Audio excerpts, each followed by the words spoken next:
Hello and welcome to some more Star Citizen. I had some requests to cover new ships that are coming in the second half of 2019, speculate on some potential concepts, and talk about major gameplay additions in regard to ships that are planned during that time too.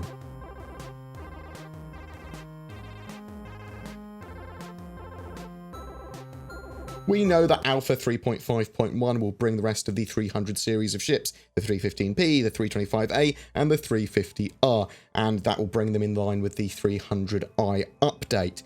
There is an Origin celebration event coming soon as well, with the assumption that all Origin ships will be on sale again, or at least most of them, and that there will be some new ways of customizing ships, loadouts, colors, and aesthetic internal changes as well, probably released at the same time, probably all part of the same sale, at least for the 300 series to start with, but it might be more ships at that time, and I'm expecting that either this week or next week, most likely next week now. There were some mentions of potential, though quite vague mentions admittedly, Origin concepts for the future in an Origin lore post. In 2944, a hack of Origin systems leaked a ship prototype called the Goldfinch. The Origin 200 series is also mentioned. Potentially, this could be of any size as well if it does appear in the game. It doesn't have to be smaller than the 300 series, just because at the moment it looks like the 100, 200, 300, whatever series will go up in size, but the 200 doesn't have to fit that. It could be between 300 and 600 size. A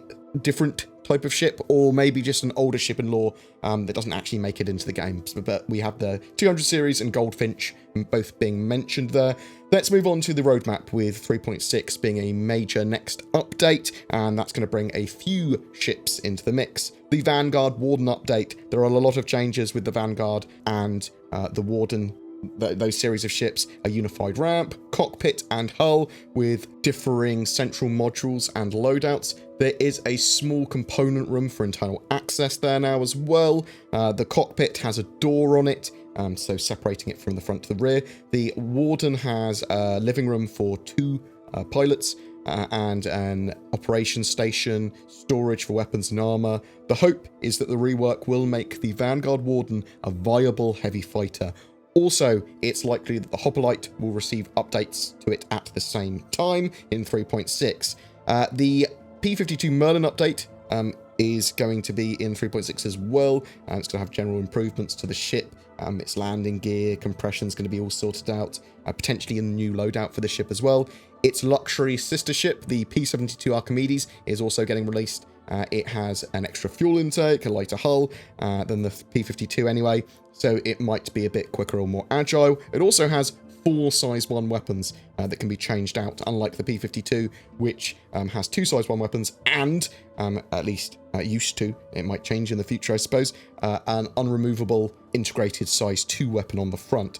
The Banu Defender is the first Banu ship that we will have in game. It's slightly Geiger-esque, organic tech sort of feel, with brassy, greeny, goldy, browns, colours and materials. It's going to be a very capable 2-man long-range fighter, and those 2 people can share all of the ship's operations, it looks like, and share them quite appropriately across both stations. This then will set the gold standard for the Banu Merchantman, which we should hear more about later in the year. Probably the most exciting ship for me in 3.6 anyway is the 890 Jump, which will be the largest ship flyable in game when it's released, at apparently now just under 200 meters in length. There are obviously larger ships coming, capital ships and stuff like that, but that will be the largest ship in game. It is a massive luxury party boat with a swimming pool, social areas, bar, dining area, spa, 2 bridges, luxury living rooms and guest rooms. It has an internal landing bay and comes with an 85X runabout as well. It's going to be really, really useful for multi-role missions as well. It's got a load of cargo, all that sort of jazz. It's amazing ship. It's going to be massive. I suspect there's going to be huge amounts of content done with this ship, and it will be great to see something pretty damn big in the game. 3.6 also plans to bring ship rentals to the persistent universe. I believe new ship purchase and rental terminals as well, so we could potentially have a lot more players trying out a lot more ships in game more easily. I'm expecting additional ships to buy and a variety to rent as well with that 3.6 patch. With Alpha 3.7, so 3.6 is at the end of June. It's supposed to be released. 3.7 should be, according to the roadmap at the moment, end of Q3. Now, the reason I say should be is because typically the Q3 patch comes out around sort of like CitizenCon time. CitizenCon has been moved to November 23rd this year, which is a good bit later than we would have expected. So it probably 3.7 at the end of September is the most likely outcome now. But we should be getting the rest of the Vanguard variants with that patch, the Harbinger and Sentinel. This is the missile and E-War focused ones respectively. The Cutlass Red, the ambulance version of the Cutlass Black, should also be dropped in with 3.7. We don't know if we're going to have any functionality for its medical facilities at first. I'm hoping that we see the early sort of like gameplay for spawn points for party members. Those medical ships, do that. That'd be absolutely fantastic. That means we can do loads and loads of content much more easily by having mobile spawn points. And you could do that as just a placeholder for some of the medical mechanics, maybe. Just a suggestion. That would be awesome for the short term. Eventually, you'll see ships have more functions for search and rescue and medical gameplay, especially ships like the Cutlass Red. A major change, which will affect ships because of storage quite a lot, is physical inventories for characters. So you're going to have storage for your FPS weapons and armor. That should also be in 3.7. You're not going to be able to carry everything around on your character anymore. You're going to have these storage units so you can switch into your EVA suit. You can switch into different armor, pick up different weapons, whatever. Alpha 3.8 has a lot of planned ships and new functionality as well. The Asperia Prowler is the first Tavaran ship we will have flyable in-game, though technically in lore it's Asperia's remake of that ship, basically being updated for the times in the game and made more human compatible. The ship is an interesting one as it's a dedicated troop transport and has strong stealth elements and features a shielding system that allows you to have the doors open effectively but not depressurize the ship, so you can have quick access in and out of the vehicle while being protected. Great for ground or EVA assaults. If we get any other Tavaran ships in the game, and I expect we will, then the Prowler will be used to help make those as well. I suspect we'll get a Tavaran fighter, probably made by Asperia as well, at some point. The Cutlass Blue variant finishes off the Cutlass range. It's supposed to be more armoured, suitable for like militia and security forces type ship. Originally, it had a few security cells in the back. We don't know what the rework will bring exactly. I suspect it will at least have some secure cells. They might be removable in favour of cargo as well. We just don't know yet. The other ship I am massively looking forward to in 2019 is the Anvil Carrack, basically a compact exploration corvette. It has a little bit of everything: drones, medical bay, a snub in the yet unrevealed Pisces, and a ground rover as well. Its main focus is expedition and long-range exploration. I expect that it will have one of the longest operating ranges in the game for a ship. It doesn't need a massive crew as well. It has room for up to 6. And I think it's going to be one of the most popular general use mission ships for a group of players, just like a small group of players. I mean, 6 people is just sort of like a great amount to be able to do a load of cool stuff in the game. Yeah, a little bit of everything. Really, really excited for that ship. Basically a super compact capital ship, or at least has the features of one. The Hull C is a focused cargo hauler with spindles that can attach a huge amount of cargo. The ship can contract as well, and it's going to be able to land and dock more easily when not laden, basically, in that contracted mode. The ship represents a lot of tech coming together, though. Multi-crewed physics deck, ship-to-station docking, potentially cargo improvements, sort of like cool animations of it being able to be compressed, and more. The ship requires being able to morph from a compressed to a spindled mode. The ship, when laden with cargo, needs to be able to dock with stations to be able to buy and sell that it wouldn't otherwise be able to land at. The large amount of cargo it can have is not suitable for lots and lots of small boxes of cargo like we have at the moment. They're needing to have larger ones for that. Otherwise, servers are going to be massively under strain from millions of entities as loads and loads of people fly around with loads of little tiny cargo containers on the servers. So ship-to-ship and ship-to-station docking is quite important for ship gameplay, allowing ships to be spawned at stations like capital ships, and also dock with stations when they couldn't otherwise be landed there. It may allow for ships and vehicles to be spawned in other ships as well, that deck.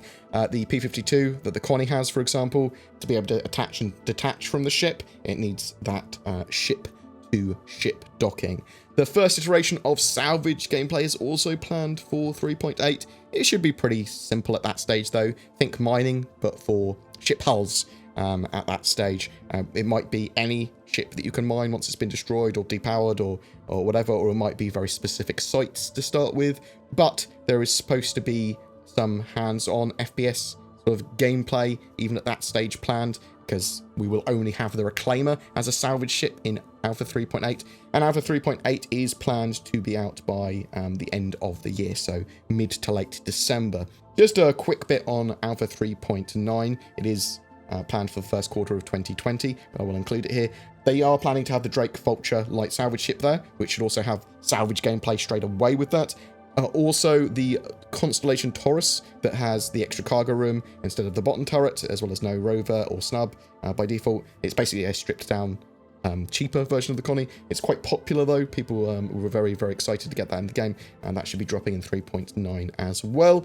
Aegis and the Concierge event. So there is an Aegis-based Star Citizen Concierge event on the 24th of August in Frankfurt. There's very limited tickets going there. But what they're doing there is unveiling a new Aegis ship. Sort of like rumoured that it could be a capital ship, but also potentially the new Redeemer. So we know the Redeemer has become a focused gunship now, though that is less likely, as Cloud Imperium have recently said they weren't sure if the Redeemer was going to stay an Aegis ship. They might change it. It's something new and cool, though, whatever they're going to reveal at that Concierge event, 24th of August. Very much looking forward to that. CitizenCon. So both CitizenCon and the anniversary sale this year are combined together, it appears, for the 23rd of November. A lot later than CitizenCon would normally be, by about 6 weeks.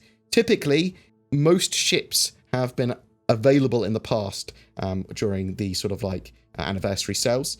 And I suspect those to go on sale again. Even the more limited ships like Javelins and Idris typically have limited hull sales where a few hundred will go on sale to buy. We may see some more concepts and straight-to-flyable ships as well, and vehicles too. This is very, very likely, in fact, to see at least one concept during that time, probably two, probably some straight-to-flyable ships and vehicles as well. We know that lead vehicle artist Chris Smith has recently completed the white box phase of a yet unnamed ship. Now, whether that's yet unnamed by CIG or just they don't want to tell us what it's called, which is more likely, remains to be seen, but they do seem to be progressing quite fast with that. It's moved on to its grey box phase. They're going to further refine its geometry and make lighting passes and all that sort of stuff, and then start to tackle the cockpit area, apparently. Very excited. Whatever Chris Smith is working on should be something pretty awesome. So, some suggestions for concepts and new ships and vehicles that we might see within the next few months are the Titan suits. These will be in the persistent universe at some point. They should be done for Squadron 42 by Q4 2019 on the roadmap at the moment. They could get delayed or whatever, but we could start to see concepts for them or slightly different ones for the persistent universe or variants of that for the persistent universe. We're not entirely sure how these exosuits are 100% going to work yet. More Iron Man than mech, though, that has been said, and they look like they're carrying sort of like ship-sized weapons, at least size 1, maybe size 2. I'm very, very excited for them, but we could certainly see some form of concept sale or variant sale of Titan suits this year. Drone ships, we know that there's going to be a good amount of drone gameplay. The Vulcan is a drone utility ship, but I suspect we could see other drone-focused ships in the future. Love to see a combat drone like Corvette or something. Some ships that are focused on servicing and deploying Titan suits is obviously a possibility as well. Depends how they want to deploy them around planets and things.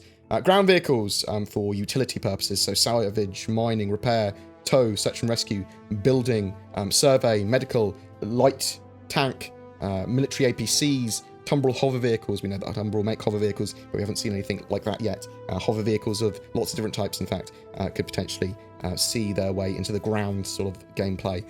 Mine layer ships, they have previously discussed the potentials of mine laying ships. We might see something like this in the game, or maybe just mine laying like items instead of missile bays, maybe.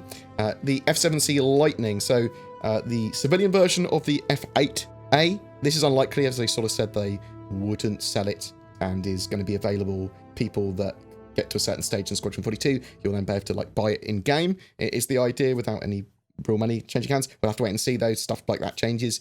E-War. We have the Vanguard Sentinel planned for sort of like light E-War at least.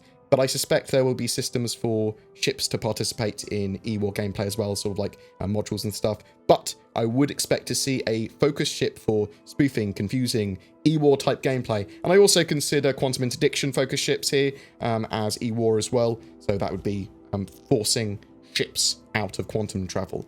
And maybe even webifying them as well. In EVE, you have ways of slowing down ships. Maybe sort of like E-War stuff could do that, or draw power away or whatever. Though that could potentially be done with a module, an item, rather than the focus ship. Quantum interdiction, or pretty much all of that other E-War stuff. I would still expect to see E-War focused ships of some type. Ships of different sizes for each of the gameplay loops are a big possibility as well. Medium salvage ship, medium miner, medium science ship. Lots of medium ships coming to mind, but ships for each of the sizes, small, medium, large, and potentially capital. They don't need that for all the ships, as they've previously said, but it makes sense for a lot. Capital ships. So there is a whole host of Vandal ships, updates, and capital ships in Squadron 42's roadmap. For the Vandal, anyway. The Stinger Heavy Fighter, the Cleaver Boarding Ship, the Void Bomber, the Hunter Corvette, the Driller and Kingship capital ships. Some of these are likely to be added to Arena Commander at various stages. There's also the Cydnus for the UEE and sort of like human side, the Cydnus Spider Miner or Mining Tick, the Idris M Frigate, the Javelin Destroyer, and the Bengal Supercarrier. With deeper server optimization, capital ships like the Idris P and Javelin Destroyer become a reality sooner rather than later. These ships don't necessarily need to be held back for Squadron 42. We could certainly see the Idris P, the civilian version of the Idris, for example, but they do need a way of spawning them, although that's probably going to be done with ship-to-station docking, and the server to support them, as well as being fully built out in themselves. There is a load of general gameplay and sort of like ship improvements coming over the next few months. So improvements and fixes to ship combat, pips, the flight model. Obviously, they need to balance a load of the flight model, get a load more iteration on the go with that.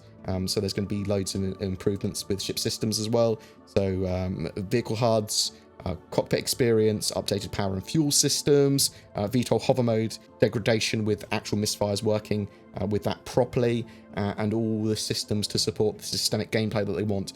And that will lead on to physicalized components and subcomponents that we know they're working on. But we don't have all of these on the roadmap yet, especially the physical components and subcomponents. They're incredibly important to ships. I do expect to see them in the next few months, though. They've also been working on new upgrade levels for various ship weapons, so we'll see a lot more customization at some point in the next few months.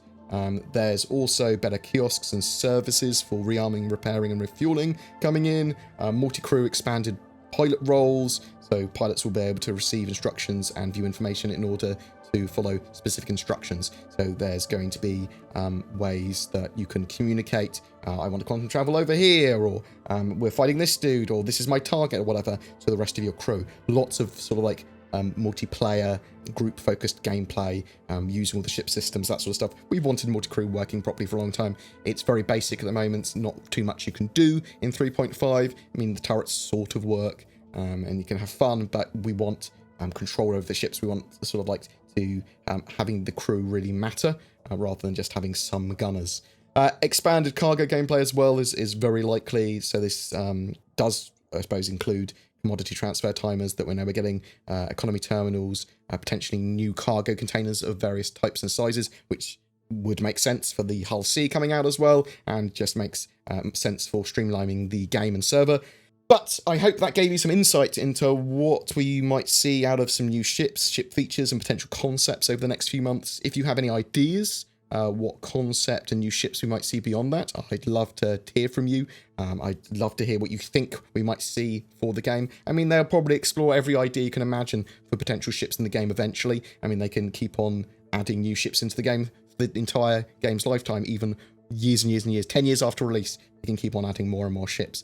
I'm also particularly excited for the 890 Jump and the Carrack. Much excited for those ships. So if there's any ships that you're particularly excited about by this year, I know Huntress, for example, my chief mod, will be super excited by the Prowler. I believe it's her favourite ship. But anyway, tell me what you think in the comments below. I'd love to hear from you. Every month we have a ship giveaway on the channel for May 2019. It's for another Drake Corsair exploration ship, donated in the name of the People's Radio. They are a 24/7 radio station providing music in the Verse News and in law commercials, and are operated by the People's Alliance of Levski. To be be in for a chance of winning that ship, be subscribed to my YouTube channel and comment on any of my videos made during the month. Links to the People's Radio and more information on the giveaway in the description below. If you are looking for a gaming PC or to upgrade, then instead consider Shadow Cloud gaming PCs, which leverage your internet connection and a data center to turn any device, your old PC, a phone, a tablet, a laptop, whatever, into a powerful Windows 10 gaming environment. It's subscription-based, so won't break the bank, and is a fantastic alternative to buying your own PC. If you are looking for a VPN, then I use NordVPN as well. It's mega cheap, allows me to upload, play games, browse with more security and privacy than I would otherwise have. For both of those, links are below, and use the code BoredGamer to receive a discount on either. BoredGamer is supported by its community via Patreon, the YouTube join button, Subscribestar, Twitch, direct donations, people throwing ships at me. A massive thank you to everyone that goes the extra mile to support me. It genuinely does help. Just like everything else, links are below for people that would like to get involved with that as well. But if you want to give feedback, there are details there that you can get onto my Discord, discord.gg/BoredGamer, or contact@boredgamer.co.uk if you want to send me an email. Just get in contact, give me feedback. Whatever your thoughts, I'd love to hear from you.